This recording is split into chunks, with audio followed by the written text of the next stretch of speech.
Embers and some sparks have flown across and that the fire has grown. Rhonda Williams is one tough woman. She says she got out of her car and started walking towards the front entrance at this Walmart. A teenager and his friend, she says, then grabbed her purse right off her shoulder and shoved her to the ground. But she says she found her belongings pretty quickly thanks to an app on her phone. I spoke with a mother who actually just brought this sign out here. It says, "Dear Jax leaders, stop the silence, end gun violence." What would you do for the perfect selfie? Which selfie spot is worth the risk? Residents here at Dolphin Cove say it takes several minutes to turn on to A1A during rush hour. It's a very unusual sight to see I-95 this clear. It's almost ghostly. When police got to the scene, they say they found more than a dozen shell casings here. Marley Middleton was on his way to work driving by when he saw smoke coming from a house. So he decided to stop and check on his neighbor. Accidentally hit her accelerator instead of her brake, and then went right over this curb and into the window. The crime, their hurt, and their fight to end Jacksonville's violence. And then I could just see all the smoke. Smoke too thick to drive through. Fire crews working on the ground and in the air to contain the flames. Ahead of a holiday weekend, this is an unusual sight. Interstate 95 clear of any traffic. Drivers like Connor Pope were diverted to Highway 17, stuck at a standstill.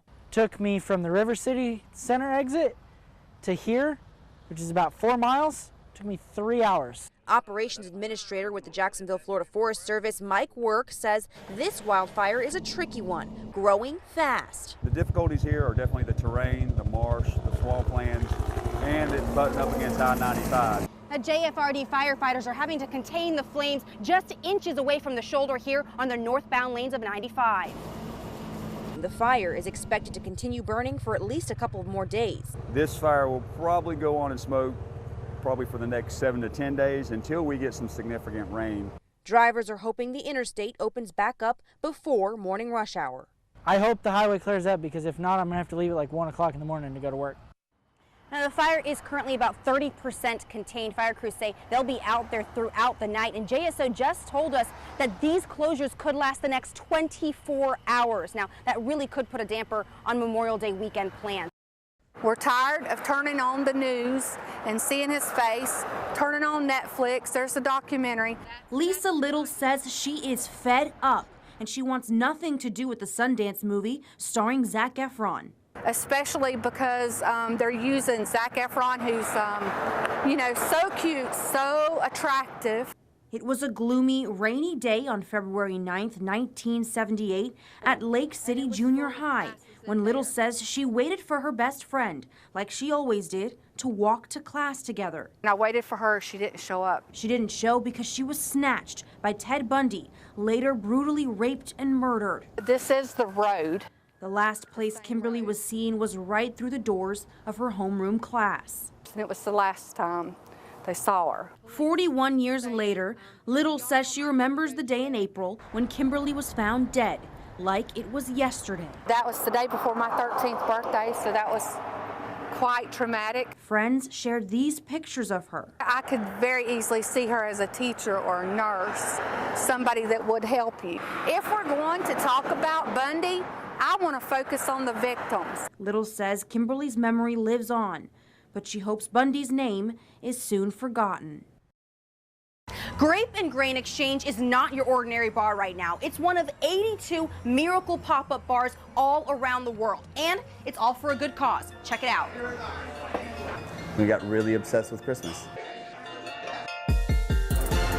Ornaments, lights, your classic Christmas tree, and gift wrap everywhere. So we tried to gift wrap everything, including the bar itself. The Miracle Pop-Up Bar made it to Jacksonville this year for the very first time. It's not only something that's like different, this is something that nowhere else in Jacksonville you can find.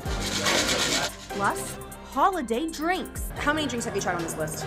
I've tried about 3 or 4. What do I need to do to make a Christmas Carol barrel? 0.75 lemon, ½ ounce of orange juice, 2 ounces of a pumpkin pie syrup, Christmas Carol barrel mix. All right, I just became a bartender, thanks. There you go. It all started at a bar in New York 4 years ago, and some of the proceeds go to Action Against Hunger. Miracle themselves donate 10% of the retail purchases of the mugs that we offer here in the store. It all fits right into San Marcos Square's holiday feel. For us, this is giving back, and this is, for, you know, in my opinion, what the holidays is all about, is being with your family, being with your friends, celebrating and enjoying each other's company. It's here until December 31st, so you have until 2019 to try 12 Christmas-themed drinks. In San Marco, Crystal Bailey, First Coast News, on your side. Teddy Ross works as an EMT here at Century Ambulance. Last week, he was paged to the airport to pick up an organ and take it to the hospital. What he didn't realize was whose life that organ would save. It started as an ordinary day for Teddy Ross. He had no idea he would be giving someone the gift of life when he got the call to the airport. Maybe 4 or 5 physicians climb off, and 2 of them holding a cooler. And in my head, I was like, a heart? He drove the ambulance to Mayo Clinic and dropped off the heart, then called his mom. When he got to Mayo, it dawned on him that he was delivering his uncle's heart. I can't believe what I just did, you know, I just transported my uncle's heart. His uncle, Charles McCain, had congestive heart failure, and his doctor says he would not have made it without the transplant. He received it just 4 days after getting on the transplant list. I'm proud of him. Hand-delivered by his nephew. The first thing I thought was, damn, I should have been nicer to him. Now, the family is celebrating McCain's second chance at life after Ross recently lost his grandfather. I think my dad sent my son as an angel to save his son. Now when I sleep, I can literally hear my heartbeat. That's nothing but God. It's a pretty remarkable situation. I think, you know, there's a lot of divine intervention. His doctor says he's recovering quickly. This is just the way I've seen how God works. He put people in your life and put people in positions to have a testimony.